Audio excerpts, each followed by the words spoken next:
society that is obsessed with the outside of things, the container. The image, the status, how things look, what degrees you have, what brand you wear, the numbers attached to your name. It's all about appearances translated in labels. A big part of this mindset goes way back, especially to how power was shaped in Western religion, when structures like the philosophy of the five patriarchs in the early Roman Catholic Church centered authority almost entirely around male leadership. Women were gradually pushed out of visible spiritual power.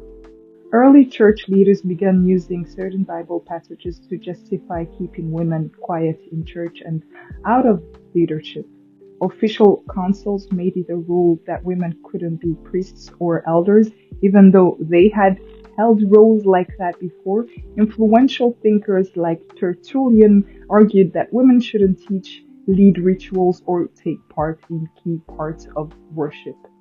Gradually, Christianity shifted away from its early message of equality like Epistle to the Galatians 3:28 toward a system where men held authority in both church and family life. Texts that show women as leaders like the Gospel of Mary were left out of the Bible, which made women's contributions less visible. At the same time, active female leaders were replaced with more passive ideals like the image of the Virgin Mary and teachings around sexuality shaped by figures like Augustine of Hippo often reduced women's value to purity, marriage, or motherhood.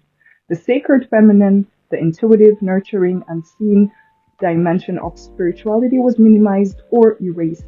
And when you remove one side of the balance, power becomes one-sided. It turns rigid, hierarchical, patriarchal.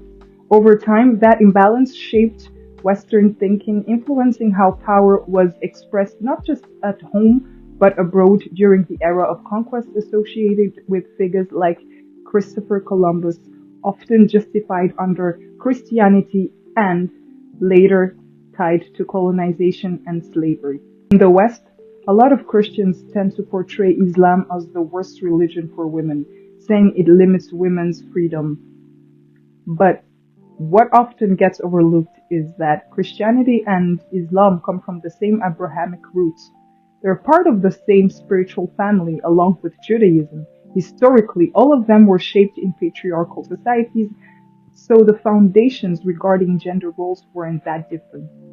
What really started to shift women's roles in the West wasn't religion suddenly changing, it was industrialization. When household machines and cleaning tools became common, domestic work that once took all day could be done much faster.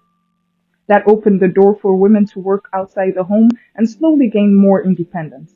Capitalism stepped in and reshaped the idea of freedom. Consumerism became a symbol of success and happiness, another kind of illusion.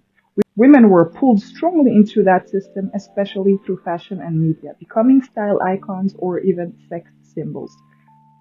The image started to be marketed as what a free woman looks like. Yet, if Western women were truly free, feminist movements from early suffrage campaigns to things like the Me Too movement wouldn't still be necessary.